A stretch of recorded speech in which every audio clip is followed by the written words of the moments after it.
नमस्कार। आजि आमे किछि गुरुत्वपूर्ण आंतर्जातीय घटनाक्रम उपरे नजर पकेइबा। एगुड़िक माने प्रतियोगितामूलक परीक्षा दृष्टिरू भी बेस महत्वपूर्ण।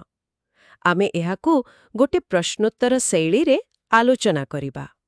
हाँ निश्चय आउ ए घटनागुड़िक विश्वरे कौन चलीछि ता बुझिबा पई भी साहाय्य करिबो।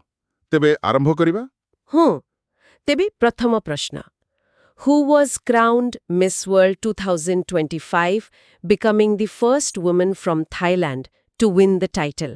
अर्थात मिस वर्ल्ड 2025 भाबे किए मुकुट पिंधिले आउ से हेउछंती थाईलैंडर प्रथम महिला जे एई उपाधि जीतिछंती। ऑप्शंस गुडी कहेला ए हासिद दरेजे आडमासु, बी माया क्लाइडा, सी ओपाल सुचाता च्वांगशी, डी ऑरेलिए जोआखिम।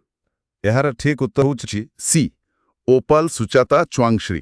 अच्छा। हाँ देखंतु एटा 72तम मिस वर्ल्ड प्रतियोगिता थिला आम हैदराबाद रे ही थिला आउ एथिरे थाईलैंड रो ओपाल सुचाता च्वांगश्री जीतिले। एटा थाईलैंड पई बहुत बड़ कथा कारण प्राय 74 वर्षर इतिहास रे एमाने प्रथम थर पई जीतिले। बा 74 वर्ष। हाँ आउ ओपाल केवल जणे मॉडल नुहंती से थामासाट विश्वविद्यालय रे पॉलिटिकल साइंस पढुछंती आउ स्तन कर्कट सचेतनता पई ओपल फॉर हर बोली गोटे कैंपेन भी चलाउछंती। बहुत भलो। तेबे एबे आसंतु परवर्ती प्रश्न को। एटा जातिसंघ सह जड़ित। Who was elected as the president of the 80th session of the United Nations General Assembly? माने मिलित जातिसंघ साधारण सभार 80तम अधिवेशन पई सभापति किए निर्वाचित होइछंती? ऑप्शंस हैला ए एंटोनियो गुटेरेस, बी हेल्गा श्मिड, सी एनालेना बेरबॉक, डी फिलेमोन यांग। एठी सठिक उत्तर हेबो सी एनालेना बेरबॉक। Annalena Baerbock. हाँ सी जर्मनीर पूर्वतन वैदेशिक मंत्री जून 2 2025 रे निर्वाचन हैला और से 167 भोट पाई जीतले। से कैमेरून रो फिलेमोन यांग को जागा नेबे आउ गोटे गुरुत्वपूर्ण कथा हैला से हेउछंती जातिसंघ साधारण सभार पंचम महिला सभापति। ओहो पंचम महिला सभापति एठा भी मने रखिबा कथा। अच्छा एबे टिके परिवेश आडू को जिबा। Which country recently hosted an international conference focused on the preservation of glaciers? को देश निकटरे हिमबाह संरक्षण पाई गोटे अंतर्जातीय सम्मेलन करिथिला? Options A Nepal, B Tajikistan, C Switzerland, D Bhutan. एहार उत्तर हेउछि बी ताजिकिस्तान।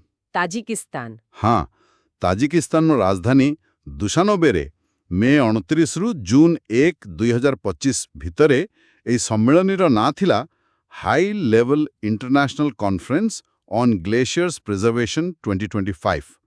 आउ जानिछंती जातिसंघ 2025 को अंतर्जातीय हिमवाह संरक्षण वर्ष भावे पालन करुछि। तो एई सम्मेलनी तार गोटे मुख्य कार्यक्रम थिला कारण एई हिमवाह सबु जलवायु परिवर्तन जोगु बहुत जल्दी तरळुछि। एटा चिंतार विषय। निश्चित भावरे। एबे आसंतु टिके भू राजनीति कथा देखिबा। Which country launched Operation Spiderweb and targeted Russian strategic bomber-Bursy Biman using explosive-laden drones on June 1, 2025? को देश ऑपरेशन स्पाइडरवेब नारे गोटे अभियान चलाई जून 1, 2025 रे विस्फोरक लगा ड्रोन व्यवहार करी रूसियार स्ट्रेटेजिक बमाबर्सी विमान को टार्गेट करिथिला? Options A Poland, B Ukraine, C United States, D Georgia. एहार उत्तर हेबो बी यूक्रेन। यूक्रेन। हाँ कुहा जाउछि जे यूक्रेन रो जो सुरक्षा सेवा अछि एसबीयू से मने ए ऑपरेशन करिथिले। एथिरे एफपीवी ड्रोन व्यवहार होइथिला माने जो ड्रोन को ऑपरेटर दूररू कैमरा देखि चलाए। खबर अनुसार ट्रक रे लुचाई किए ड्रोन सबु निया जाइथिला आउ 4टा रूसिया एयरबेस उपर आक्रमण हैला। दाबी करा जाउछि जे एथिरे 40 रु अधिक सामरिक विमान एपरिकी स्ट्रेटेजिक बम्बाबर्सी विमान भी नष्ट होइछि बा क्षतिग्रस्त होइछि। बाप रे एत्ते संख्या रे। हाँ ए स्ट्रेटेजिक बम्बाबर्सी गुड़िक दूर को मारिबा पई व्यवहार हुए तो तेणु एटा बड़ टार्गेट थिला। बुझिली। ଆଚ୍ଛା, ଆମ ପଡ଼ୋଶୀ ଦେଶ ବାଂଲାଦେଶରୁ ଗୋଟେ ଖବର ଅଛି। Which country recently replaced the image of its founder, Mujibur Rahman, with temples and landmarks on its new currency notes? କୋଉ ଦେଶ ତାର ନୂଆ ଟଙ୍କା ନୋଟରୁ ପ୍ରତିଷ୍ଠାତା ମୁଜିବୁର ରହମାନଙ୍କ ଫଟୋ ହଟେଇ ଦେଇ ମନ୍ଦିର ଆଉ ଅନ୍ୟ ସ୍ମାରକୀର ଚିତ୍ର ଲଗେଇଛି? ଅପସନ୍ସ ଏ India, B Nepal, C Bangladesh, D Sri Lanka. ଏହାର ଉତ୍ତର ହେଉଛି ସି ବାଂଲାଦେଶ। ବାଂଲାଦେଶ। ହଁ, ବାଂଲାଦେଶରେ ଯୋଉ ଅନ୍ତରୀଣ ସରକାର ଅଛି ଏବେ, ସେମାନେ ଏ ନିଷ୍ପତ୍ତି ନେଇଛନ୍ତି। ଶେଖ୍ ମୁଜିବୁର ରହମାନଙ୍କ ଫଟୋ ବଦଳରେ ଏବେ ନୋଟରେ ହିନ୍ଦୁ ମନ୍ଦିର, ବୌଦ୍ଧ ମନ୍ଦିର, ମସଜିଦ, ପୁରୁଣା କୋଠା, ଜାତୀୟ ସ୍ମାରକୀ ଏସବୁର ଚିତ୍ର ରହୁଛି। ଏଇଟା ଅଗଷ୍ଟ 2024ରେ ଶେଖ୍ ହସିନା ସରକାର ଗଲା ପରେ ଯୋଉ ପରିବର୍ତ୍ତନ ହେଉଛି ତାର ଗୋଟେ ଅଂଶ। କୁହାଯାଉଛି ଯେ ଜାତୀୟ ପ୍ରତୀକଗୁଡ଼ିକୁ ରାଜନୀତିରୁ ଦୂରେଇ ରଖିବା ପାଇଁ ଏମିତି କରାଯାଇଛି। ହଁ, ଏଇଟା ଏକ ସୂକ୍ଷ୍ମ କିନ୍ତୁ ଗୁରୁତ୍ୱପୂର୍ଣ୍ଣ ପରିବର୍ତ୍ତନ। ଆଚ୍ଛା, ଆଉ ଗୋଟେ ନିର୍ବାଚନ ଫଳାଫଳ ଦେଖିବା। ଦକ୍ଷିଣ କୋରିଆର who has become the new president of South Korea after a sweeping election win? ମାନେ ଗୋଟେ ବଡ଼ ନିର୍ବାଚନୀ ଜିତ୍ ପରେ ଦକ୍ଷିଣ କୋରିଆର ନୂଆ ରାଷ୍ଟ୍ରପତି କିଏ ହେଲେ? ଅପସନ୍ସ ଏ କିମ୍ ୱୁଜିନ୍, ବି ପାକ୍ ସଙ୍ଘ-ହୁନ୍, ସି ଲି ଜେ ମ୍ୟୁଙ୍ଗ, ଡି ଚୋଏ ମିନ୍ହୋ। ଏହାର ଉତ୍ତର ହେଉଛି ସି ଲି ଜେ ମ୍ୟୁଙ୍ଗ। ଲି ଜେ ମ୍ୟୁଙ୍ଗ। ଲି ଜେ ମ୍ୟୁଙ୍ଗ। ହଁ, ସେ ସେଠାକାର କେନ୍ଦ୍ର ବାମପନ୍ଥୀ ନେତା। ଗୋଟେ ଅଚାନକ ନିର୍ବାଚନ ହେଲା ଆଉ ସେଥିରେ ସେ ଜିତିଲେ। ତାଙ୍କୁ ପ୍ରାୟ 39.4% ଭୋଟ ମିଳିଲା। ସେ ରକ୍ଷଣଶୀଳ ପ୍ରାର୍ଥୀ କିମ୍ ମୁନ୍-ସୁନ୍ଙ୍କୁ ହରାଇଲେ, ଯାହାଙ୍କୁ ମିଳିଥିଲା 41.2% ଭୋଟ। ଆଚ୍ଛା, ତେବେ ଏବେ ବିଶ୍ୱ ଅର୍ଥନୀତିରେ ଗୋଟେ ବଡ଼ ପରିବର୍ତ୍ତନ କଥା ଜାଣିବା। Which country has replaced Japan as the world's largest creditor nation after 34 years? କୋଉ ଦେଶ 34 ବର୍ଷ ପରେ ଜାପାନକୁ ପଛରେ ପକେଇ ଦୁନିଆର ସବୁଠୁ ବଡ଼ ଋଣଦାତା ରାଷ୍ଟ୍ର ହୋଇଛି? Options A China, B United States, C Germany, D South Korea. ଏହାର ଉତ୍ତର ହେଉଛି ସି ଜର୍ମାନୀ। ଜର୍ମାନୀ। ଜର୍ମାନୀ? ଆଶ୍ଚର୍ଯ୍ୟ। ହଁ, ଏଇଟା ବାସ୍ତବରେ ବହୁତ ବଡ଼ କଥା। 34 ବର୍ଷ ଧରି ଜାପାନ ଥିଲା 1 ନମ୍ବରରେ। ଏବେ ଜର୍ମାନୀ ତାକୁ ଟପିଗଲା। ଦେଖନ୍ତୁ, Which country became the 101st member of the World Trade Organization, WTO, to formally accept the agreement on fisheries subsidies in June 2025? ମାନେ ଜୁନ୍ 2025ରେ କୋଉ ଦେଶ WTOର 101ତମ ସଦସ୍ୟ ଭାବେ ମତ୍ସ୍ୟ ସବସିଡି ଚୁକ୍ତିନାମାକୁ ଆନୁଷ୍ଠାନିକ ଭାବେ ଗ୍ରହଣ କଲା? ଅପସନ୍ସ ଏ ମଲାୱି, ବି ନିକାରାଗୁଆ, ସି ଭିଏତନାମ, ଓ ଡି ବାଂଲାଦେଶ। ଏଠାରେ ସଠିକ ଉତ୍ତର ହେଉଛି ବି ନିକାରାଗୁଆ। ନିକାରାଗୁଆ। ନିକାରାଗୁଆ। ହଁ, ନିକାରାଗୁଆ 101ତମ ଦେଶ ଭାବେ ଏହି ଗୁରୁତ୍ୱପୂର୍ଣ୍ଣ ଚୁକ୍ତିକୁ ଗ୍ରହଣ କରିଛି। ଏହି ଚୁକ୍ତିକ ବହୁତ ଜରୁରୀ, କାରଣ ଏହାଦ୍ୱାରା ସମୁଦ୍ରରେ ଯେଉଁ କ୍ଷତିକାରକ ମାଛ ଧରା ସବସିଡି ଦିଆଯାଉଛି ତାକୁ ବନ୍ଦ କରିବା ପାଇଁ ଚେଷ୍ଟା କରାଯାଉଛି। ହଁ, ସେଇ ସବସିଡି କଥା ନା, ଯାହାଦ୍ୱାରା ବେଶୀ ମାଛ ଧରା ହେଇଯାଉଛି। ହଁ, ଠିକ୍ କହିଲେ। ଓଭରଫିଶିଂକୁ ରୋକିବା ଆଉ ସମୁଦ୍ର ପରିବେଶକୁ ବଞ୍ଚିବା ପାଇଁ ଏହା ଜରୁରୀ। ନିକାରାଗୁଆ WTOର ମହାନିର୍ଦ୍ଦେଶକ ନଗୋଜି ଓକୋଞ୍ଜୋ ଇୱାଲାଙ୍କ ପାଖରେ ଏହାର ସ୍ୱୀକୃତି ପତ୍ର ଦାଖଲ କରିଛି। ବହୁତ ଭଲ ପଦକ୍ଷେପ। ଏଇଟା ଗୋଟେ ଆନ୍ତର୍ଜାତୀୟ ସଂସ୍ଥାର ନେତୃତ୍ୱ ବିଷୟରେ। Who has been elected President of the International Institute of Administrative Sciences, IIAS, for the 2025 to 2028 term? অর্থাৎ আন্তর্জাতীয় প্রশাসনিক বিজ্ঞান সংস্থান বা IIAS ର 2025-2028 କାର୍ଯ୍ୟକାଳ ପାଇଁ ସଭାପତି ଭାବେ କିଏ ନିର୍ବାଚିତ ହୋଇଛନ୍ତି? Options A doctor Rajiv Kumar, B Sanjay Kothari, C V Srinivas, D Arvind Panagariya. ଏହାର ଉତ୍ତର ହେଉଛି C V Srinivas. V Srinivas. ଆଚ୍ଛା, ଭାରତରୁ? ହଁ, ଏଇଠି ଆମ ଭାରତ ପାଇଁ ଗୋଟେ ଖୁସିର ଖବର। ଭି ଶ୍ରୀନିବାସନ୍ ସେ ବର୍ତ୍ତମାନ ଭାରତ ସରକାରଙ୍କ ପ୍ରଶାସନିକ ସୁଧାର ଓ ଜନ ଅଭିଯୋଗ ବିଭାଗର ସଚିବ ଅଛନ୍ତି। ଆଉ ଏ ଯୋଉ IIAS, ଇଏଟା ଗୋଟେ ପୁରୁଣା ସଂସ୍ଥା।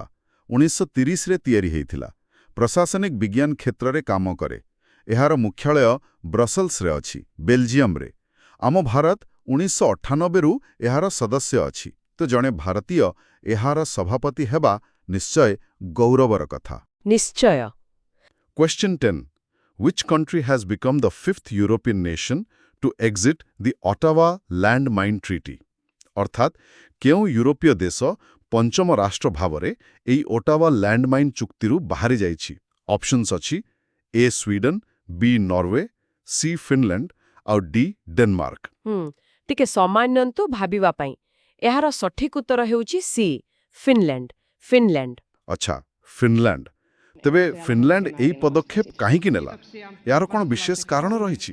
ଦେଖନ୍ତୁ, ମୁଖ୍ୟ କାରଣ ହେଉଛି ସୁରକ୍ଷା, ବିଶେଷ କରି ତାର ପଡ଼ୋଶୀ ରୁଷିଆର କାର୍ଯ୍ୟକଳାପକୁ ଦେଖି। ହଁ, ରୁଷିଆ ସୀମା। ହଁ, ଏହି ଓଟାୱା ଚୁକ୍ତିଟା ମାନେ ଆଣ୍ଟି ପର୍ସନାଲ ଲ୍ୟାଣ୍ଡମାଇନରର ବ୍ୟବହାର, ଉତ୍ପାଦନ ଏସବୁକୁ ବନ୍ଦ କରେ। ଆଚ୍ଛା। ଫିନଲ୍ୟାଣ୍ଡ ପୂର୍ବରୁ ଆଉ 4ଟି ୟୁରୋପୀୟ ଦେଶ ଏଷ୍ଟୋନିଆ, ଲିଥୁଆନିଆ, ଲାଟଭିଆ ଆଉ ପୋଲାଣ୍ଡ ସେମାନେ ବି ଏଥିରୁ ବାହାରିବା କଥା କହିଛନ୍ତି। ଓହୋ, ତାମାନେ ଏକ ପ୍ରକାର ଟ୍ରେଣ୍ଡ ଦେଖାଯାଉଛି। ହଁ, ୟୁରୋପର ସୁରକ୍ଷା ପରିସ୍ଥିତି ଯେମିତି ବଦଳୁଛି ଏଇଟା ତାର ସଂକେତ। କିନ୍ତୁ ଫିନଲ୍ୟାଣ୍ଡ କହିଛି ଯେ ମାନବୀୟ ସହାୟତା ପାଇଁ ଯେଉଁ ମାଇନ୍ ସଫା କାମ, ସେଥିରେ ସେମାନେ ସହଯୋଗ ଜାରି ରଖିବେ। ବୁଝିଲି। ବହୁତ ଗୁରୁତ୍ୱପୂର୍ଣ୍ଣ ସୂଚନା। ଏବେ ଆସନ୍ତୁ ପରବର୍ତ୍ତୀ ପ୍ରଶ୍ନକୁ। ଏଟା ଗୋଟେ ନିଯୁକ୍ତି ସମ୍ବନ୍ଧୀୟ। Question 11. Who has been appointed as the first woman chief of the UK spy agency MI6? ମାନେ ବ୍ରିଟେନର ଯେଉଁ ଗୁପ୍ତଚର ସଂସ୍ଥା MI6 ତାର ପ୍ରଥମ ମହିଳା ମୁଖ୍ୟ କିଏ ହେଲେ? ଅପସନ୍ସ ଗୁଡ଼ିକ ହେଲା ଏ ଫିଓନା ହିଲ୍, ବି ବ୍ଲେଜ୍ ମେଟ୍ରୋୱେଲି, ସି ଏଲାଇଜା ମ୍ୟାନିଂହାମ୍ ବୁଲର ଏବଂ ଡି ଷ୍ଟେଲା ରିମିଂଟନ୍। MI6ର ପ୍ରଥମ ମହିଳା ମୁଖ୍ୟ। ସଠିକ ଉତ୍ତର ହେଉଛି ବି ବ୍ଲେଜ୍ ମେଟ୍ରୋୱେଲି। ବ୍ଲେଜ୍ ମେଟ୍ରୋୱେଲି। ଏହା ତ ବହୁତ ବଡ଼ ଖବର, ଐତିହାସିକ ନିଯୁକ୍ତି। ନିଶ୍ଚିତ ଭାବରେ ବ୍ଲେଜ୍ ମେଟ୍ରୋୱେଲ୍ ସେ ସାର୍ ରିଚର୍ଡ ମୁର୍କ ଜାଗା ନେଇଛନ୍ତି। ଆଉ ବର୍ତ୍ତମାନ ଯେଉଁ ବିଶ୍ୱ ପରିସ୍ଥିତି ମାନେ ବଢ଼ୁଥିବା ଅସ୍ଥିରତା, ସାଇବର ଆକ୍ରମଣର ଭୟ, ହଁ, ସେ ସବୁ ତ ଅଛି। ହଁ, ଏସବୁ ଭିତରେ MI6କୁ ଚଳେଇବା ବହୁତ ବଡ଼ ଦାୟିତ୍ୱ। ବ୍ରିଟେନର ନୂଆ ପ୍ରଧାନମନ୍ତ୍ରୀ କିର୍ ଷ୍ଟାରମର ମଧ୍ୟ ଏଥିପାଇଁ ଅଧିକ ପାଣ୍ଠି, ପ୍ରାୟ 600 ମିଲିୟନ ପାଉଣ୍ଡ ଘୋଷଣା କରିଛନ୍ତି। ଆଚ୍ଛା, ଠିକ୍ ଅଛି। ଏବେ ଆସନ୍ତୁ ବ୍ରିକ୍ସ ଉପରକୁ, ଏକ ରାଜନୈତିକ ଓ ଅର୍ଥନୈତିକ ଗୋଷ୍ଠୀ। Question 12. Which country has officially joined BRICS as a partner country in 2025? ଅର୍ଥାତ୍ 2025ରେ କେଉଁ ଦେଶ ଆନୁଷ୍ଠାନିକ ଭାବରେ ବ୍ରିକ୍ସରେ ସହଯୋଗୀ ଦେଶ ବା ପାର୍ଟନର କଣ୍ଟ୍ରି ଭାବରେ ଯୋଗ ଦେଇଛି? Options A Thailand, B Vietnam, C Indonesia, D Malaysia. BRICS ଆଉ ପାର୍ଟନର କଣ୍ଟ୍ରି। ଏହାର ଉତ୍ତର ହେଉଛି ବି ଭିଏତନାମ। ଭିଏତନାମ। ଏ ସହଯୋଗୀ ଦେଶ ବା ପାର୍ଟନର କଣ୍ଟ୍ରି କଥାଟା କ'ଣ? ଏହା କ'ଣ ପୂର୍ଣ୍ଣ ସଦସ୍ୟତା ଠାରୁ ଅଲଗା? ହଁ, ଏଇଟା ଟିକେ ଅଲଗା। ଏଇ ସହଯୋଗୀ ଦେଶ ବର୍ଗଟି 2024ରେ ତିଆରି ହୋଇଥିଲା ରୁଷିଆର କାଜାନ୍ ସମ୍ମିଳନୀରେ। ଏହା ପୂର୍ଣ୍ଣ ସଦସ୍ୟତା ନୁହେଁ, କିନ୍ତୁ ଏକ ପ୍ରକାର ଘନିଷ୍ଠ ସହଯୋଗ ପାଇ। ଆଚ୍ଛା। ବ୍ରାଜିଲର ବୈଦେଶିକ ମନ୍ତ୍ରାଳୟ ଏହି ଭିଏତନାମର ଯୋଗଦାନ କଥା ଘୋଷଣା କରିଛି। ଭିଏତନାମକୁ ଏସିଆର ଗୋଟେ ଦ୍ରୁତ ବଢ଼ୁଥିବା ଅର୍ଥନୀତି ଆଉ ଗୁରୁତ୍ୱପୂର୍ଣ୍ଣ ଦେଶ ଭାବେ ଦେଖାଯାଉଛି। ହଁ, ସେଟା ତ ଠିକ୍। ଅନ୍ୟ କିଛି ସହଯୋଗୀ ଦେଶ ବି ଅଛନ୍ତି, ଯେମିତି Belarus, Bolivia, Kazakhstan, Cuba, Malaysia, Nigeria, Thailand, Uganda ଆଉ ଉଜବେକିସ୍ତାନ। ବହୁତ ଦେଶ ତ। ଠିକ୍ ଅଛି, ଏବେ ଜାତିସଂଘର କିଛି ଘୋଷଣା ଦେଖିବା। Question 13. Which year has the United Nations declared as the International Year of the Woman Farmer? ମାନେ ଜାତିସଂଘ କେଉଁ ବର୍ଷକୁ ଆନ୍ତର୍ଜାତୀୟ ମହିଳା କୃଷିକ ବର୍ଷ ଭାବରେ ପାଳନ କରିବାକୁ ଘୋଷଣା କରିଛି? ଅପସନ୍ସ ହେଲା ଏ 2025, ବି 2026, ସି 2027, ଡି 2028। ଆନ୍ତର୍ଜାତୀୟ ମହିଳା କୃଷିକ ବର୍ଷ। ସଠିକ ଉତ୍ତର ହେଉଛି ବି 2026। 2026। ଏହାର ଉଦ୍ଦେଶ୍ୟ କ'ଣ? କାହିଁକି ଘୋଷଣା? ଦେଖନ୍ତୁ, ମୁଖ୍ୟ ଉଦ୍ଦେଶ୍ୟ ହେଲା କୃଷି, ଗ୍ରାମୀଣ ବିକାଶ ଆଉ ଖାଦ୍ୟ ସୁରକ୍ଷା କ୍ଷେତ୍ରରେ ମହିଳାମାନଙ୍କର ଯେଉଁ ଗୁରୁତ୍ୱପୂର୍ଣ୍ଣ ଭୂମିକା ରହିଛି ତାକୁ ସ୍ୱୀକୃତି ଦେବା। ହଁ, ଏଟା ବହୁତ ଜରୁରୀ। ହଁ, ଆଉ ତା ସହିତ ମହିଳାମାନେ ଯୋଉ ସବୁ ସମସ୍ୟାର ସମ୍ମୁଖୀନ ହେଉଛନ୍ତି, ଯେମିତି ଜମି ମାଲିକାନା, ବଜାରକୁ ସୁବିଧା ପାଇବା, ଋଣ ପାଇବା, ନୂଆ ଟେକ୍ନୋଲୋଜି ପାଇବା, ଏସବୁରେ ଯୋଉ ଲିଙ୍ଗଗତ ଅସମାନତା ଅଛି ତାକୁ ଦୂର କରିବା ପାଇଁ ଚେଷ୍ଟା କରାଯିବ। ବହୁତ ଭଲ ପଦକ୍ଷେପ। ପରବର୍ତ୍ତୀ ପ୍ରଶ୍ନ ବି ଜାତିସଂଘ ସହ ଜଡ଼ିତ। Question 14. The UN General Assembly has declared which date as the International Day Against Unilateral Coercive Measures? ଅର୍ଥାତ୍ ଜାତିସଂଘ ସାଧାରଣ ସଭା କେଉଁ ତାରିଖକୁ ଏକପାକ୍ଷିଆ ବାଧ୍ୟତାମୂଳକ ପଦକ୍ଷେପ ବିରୁଦ୍ଧରେ ଆନ୍ତର୍ଜାତୀୟ ଦିବସ ଭାବରେ ଘୋଷଣା କରିଛି? Options: A. November 30, B. December 4, C. October 24, D. January 10. ଏକପକ୍ଷିଆ ବାଧ୍ୟତାମୂଳକ ପଦକ୍ଷେପ ବିରୋଧୀ ଦିବସ। ଏହାର ସଠିକ୍ ଉତ୍ତର ହେଉଛି ବି ଡିସେମ୍ବର 4। ଡିସେମ୍ବର 4। ଡିସେମ୍ବର 4। ଏ ଯୋଉ କୁହାଗଲା ଏକପାକ୍ଷୀୟ ବାଧ୍ୟତାମୂଳକ ପଦକ୍ଷେପ, ଏହାର ମାନେ କ'ଣ? ମାନେ ଏଗୁଡ଼ିକ ହେଲା ସେହି ପ୍ରକାରର କଟକଣା ବା ପ୍ରତିବନ୍ଧକ ଯାହା ଗୋଟିଏ ଦେଶ ବା କିଛି ଦେଶ ମିଶି ଅନ୍ୟ ଦେଶ ଉପରେ ଲଗାନ୍ତି, କିନ୍ତୁ ଏହା ଜାତିସଂଘ ସୁରକ୍ଷା ପରିଷଦ ଦ୍ୱାରା ଅନୁମୋଦିତ ହୋଇନଥାଏ। ଓହୋ, ବୁଝିଲି। ମାନେ ଏକପାକ୍ଷିଆ ଭାବେ ଲଗାଯାଇଥିବା କଟକଣା। ହଁ, ଜାତିସଂଘ ସାଧାରଣ ସଭାରେ ଏହି ଦିବସ ପାଳନ ପାଇଁ ଯେଉଁ ପ୍ରସ୍ତାବ ଆସିଥିଲା, ସେଥିରେ 116 ଦେଶ ସପକ୍ଷରେ ଭୋଟ ଦେଇଥିଲେ, 51 ବିପକ୍ଷରେ, ଆଉ 6ଟା ଦେଶ ଅନୁପସ୍ଥିତ ଥିଲେ। ବେଶୀ ପାଶ୍ଚାତ୍ୟ ଦେଶ ଏହାର ବିରୋଧ କରିଥିଲେ। ଆଚ୍ଛା, ଧନ୍ୟବାଦ ଏହି ସ୍ପଷ୍ଟୀକରଣ ପାଇଁ। ଏବେ ପରିବେଶ ପ୍ରସଙ୍ଗକୁ ଯିବା। Question 15. Where was the Bonn Climate Change Conference 2025 held? ଅର୍ଥାତ୍ ବନ୍ ଜଳବାୟୁ ପରିବର୍ତ୍ତନ ସମ୍ମିଳନୀ 2025 କେଉଁଠାରେ ହୋଇଥିଲା? Options: A. Paris France, B. New York USA, C. Bonn Germany, D. Geneva Switzerland. Bonn conference, ଏଇଟା ତ ସହଜ। ଏହାର ଉତ୍ତର ହେଉଛି ସି, ବନ୍ ଜର୍ମାନୀ। ଜର୍ମାନୀର ବନ୍ ସହରରେ। ଠିକ୍ ଅଛି। ତେବେ ଏହି ସମ୍ମିଳନୀରେ ମୁଖ୍ୟତଃ କ'ଣ ଆଲୋଚନା ହେଲା? ଏହାର ଗୁରୁତ୍ୱ କ'ଣ? ଏଇଟା ଜୁନ୍ 16ରୁ 26 ପର୍ଯ୍ୟନ୍ତ ହୋଇଥିଲା। ପ୍ରାୟ 5000ରୁ ବେଶୀ ପ୍ରତିନିଧି ଆସିଥିଲେ।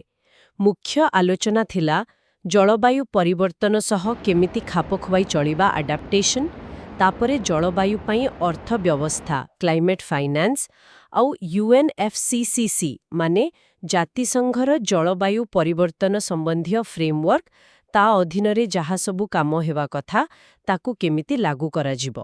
ଏହି ଆଲୋଚନାଗୁଡ଼ିକ ଆଗକୁ ଯେଉଁ COP30 ବୈଠକ ହେବ ତା ପାଇଁ ବାଟ ତିଆରି କରିବ। ବୁଝିଲି।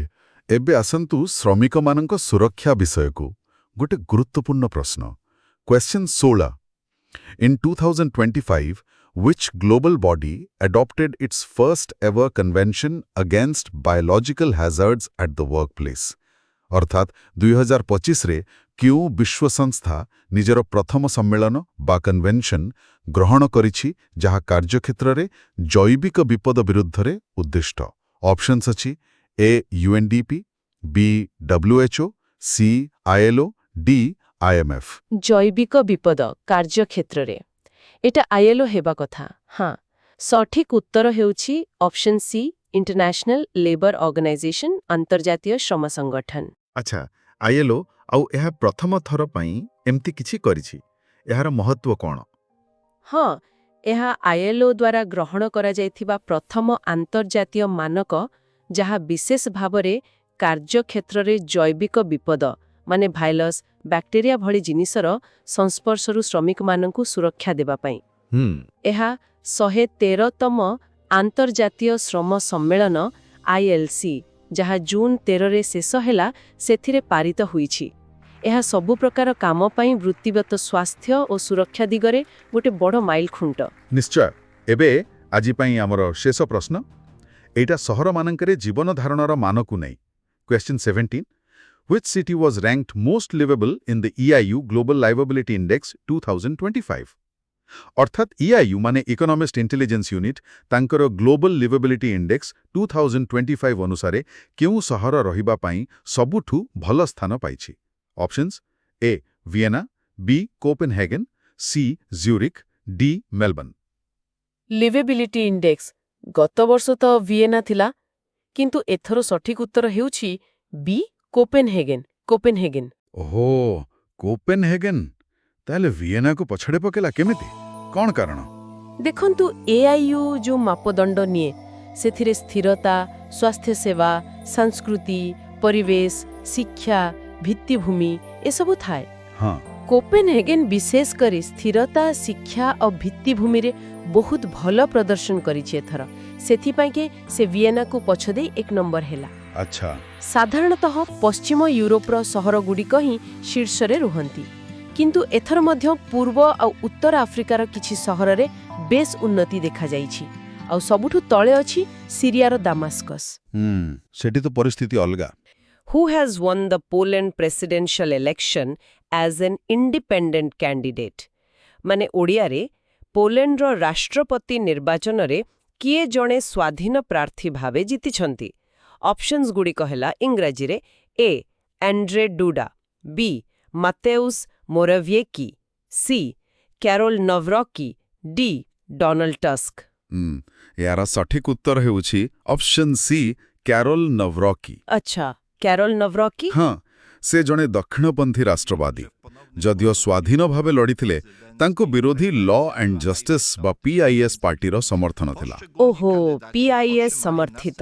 ହଁ, ଜୁନ୍ 1ରେ ଯୋଉ ରନ୍ ଅଫ୍ ନିର୍ବାଚନ ହେଲା, ସେଥିରେ ସେ ପାଖାପାଖି 50.89% ଭୋଟ ପାଇଲେ।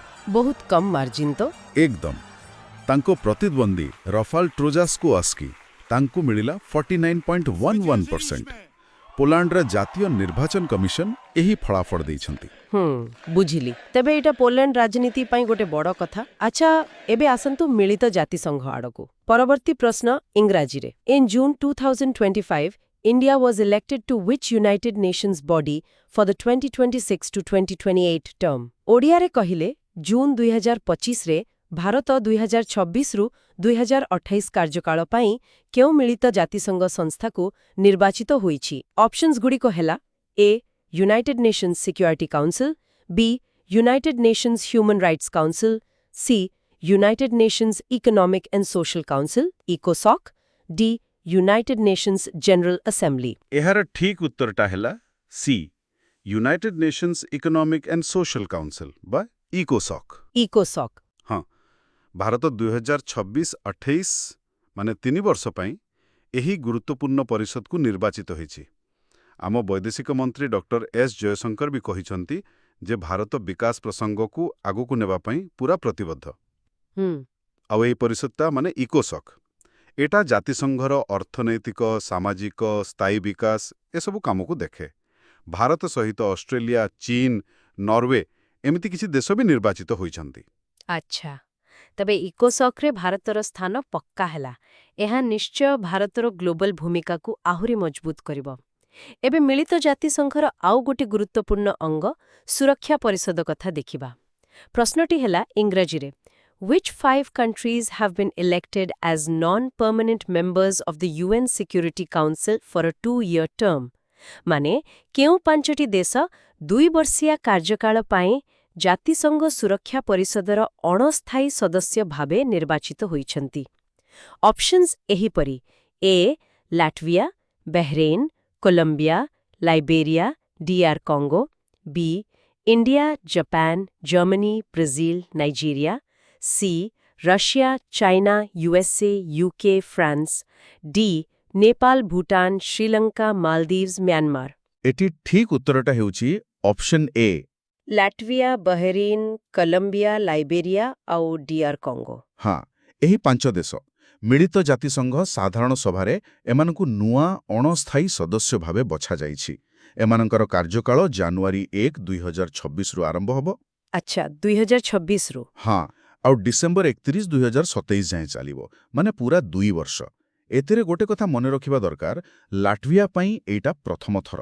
ଓହୋ, ଲାଟଭିଆ ପ୍ରଥମ ଥର ପାଇଁ ସୁରକ୍ଷା ପରିଷଦରେ। ହଁ, ଆଉ ସମସ୍ତେ ଜାଣନ୍ତି 5ଟା ସ୍ଥାୟୀ ସଦସ୍ୟ ତ ଅଛନ୍ତି, ଚୀନ, ରୁଷିଆ, ଫ୍ରାନ୍ସ, ୟୁକେ, ଆମେରିକା।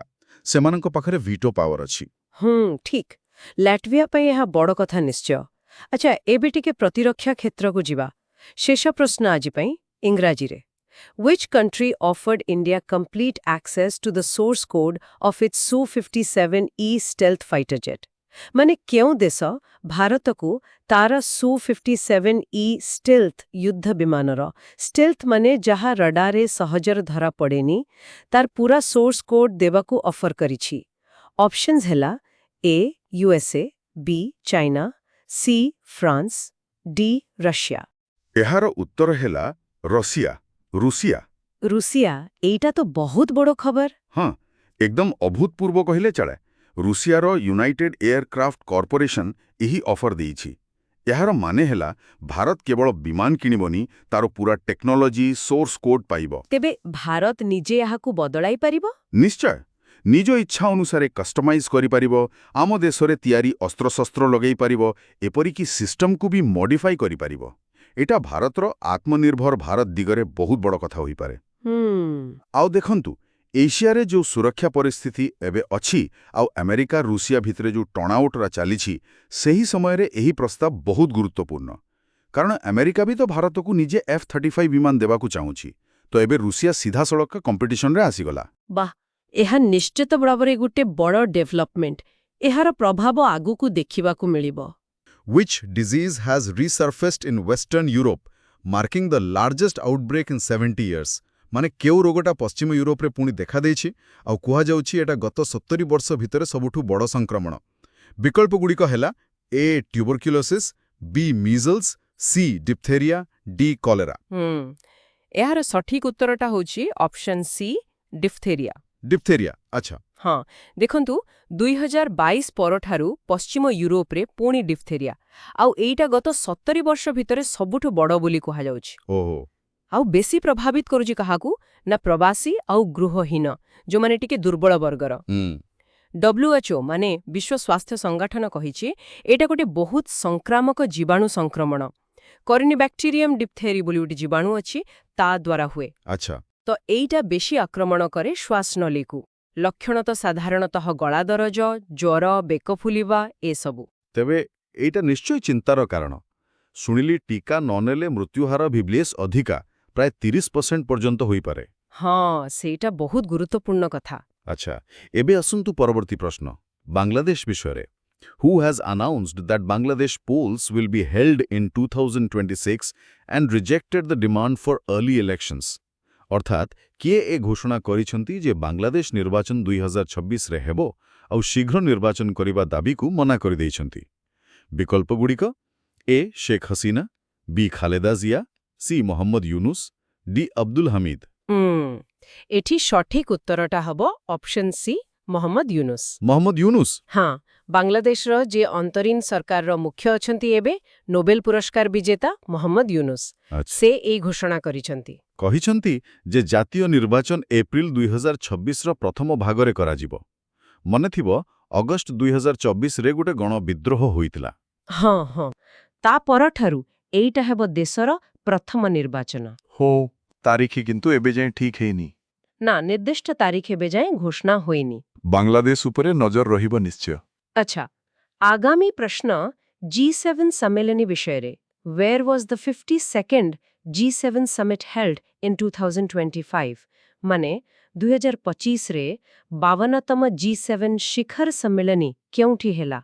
ବିକଳ୍ପଗୁଡ଼ିକ A Tokyo Japan, B Rome Italy, C Kananaskis Canada, D Berlin Germany.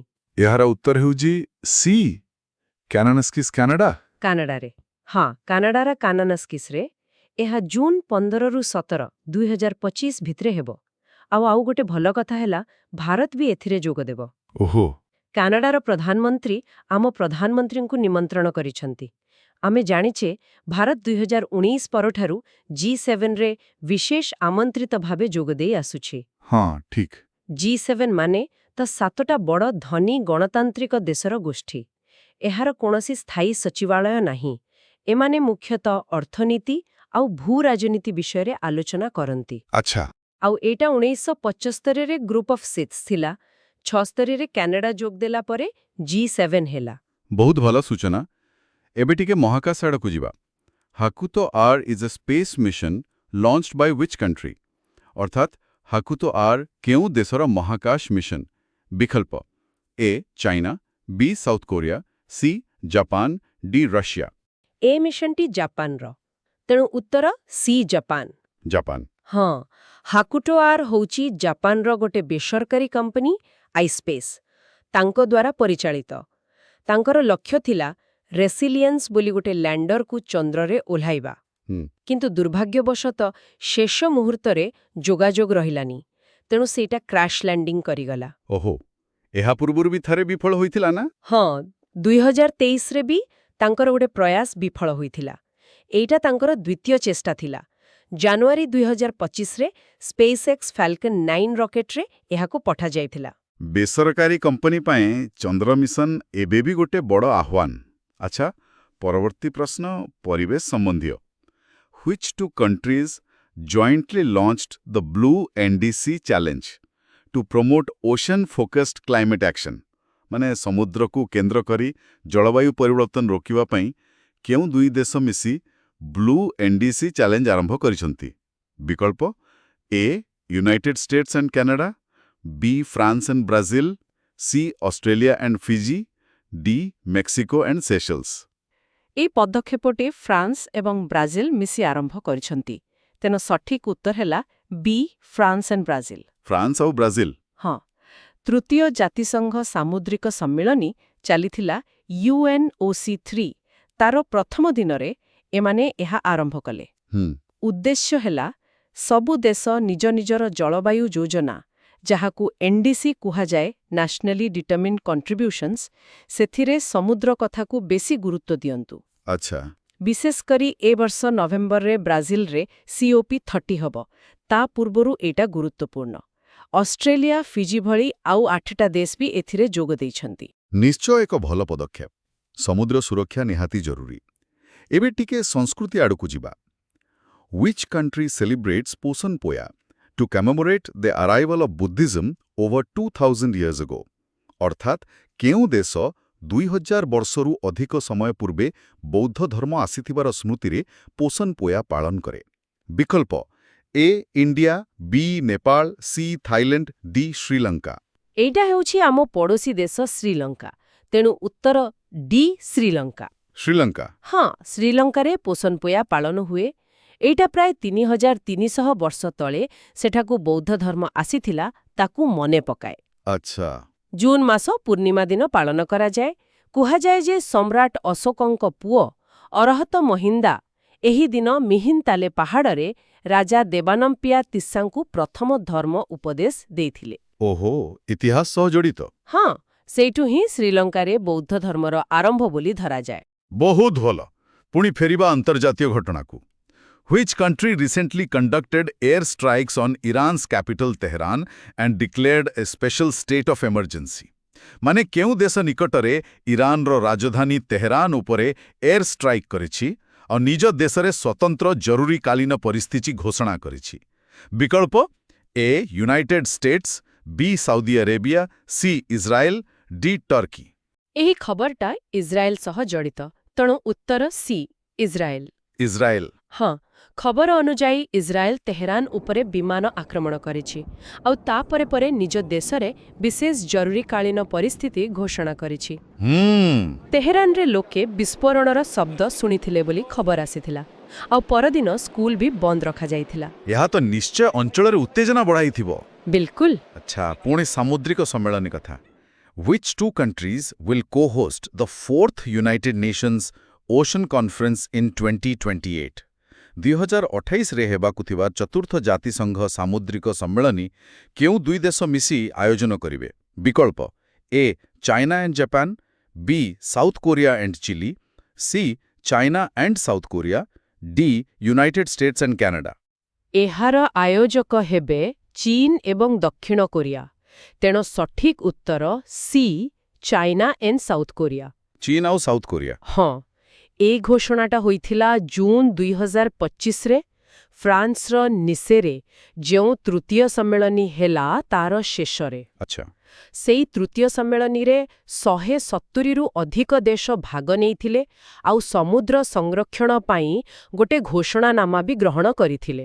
ବେଶ୍, ଏବେ ଚଳଚ୍ଚିତ୍ର ଦୁନିଆରୁ ଗୋଟେ ପ୍ରଶ୍ନ। Which film won the jury award for Best Commissioned Film at the Annecy International Animation Festival 2025 ଆନେସି ଆନ୍ତର୍ଜାତୀୟ animation festival 2025ରେ କେଉଁ film ଶ୍ରେଷ୍ଠ commission film ପାଇଁ ଜୁରି ପୁରସ୍କାର ଜିତିଲା?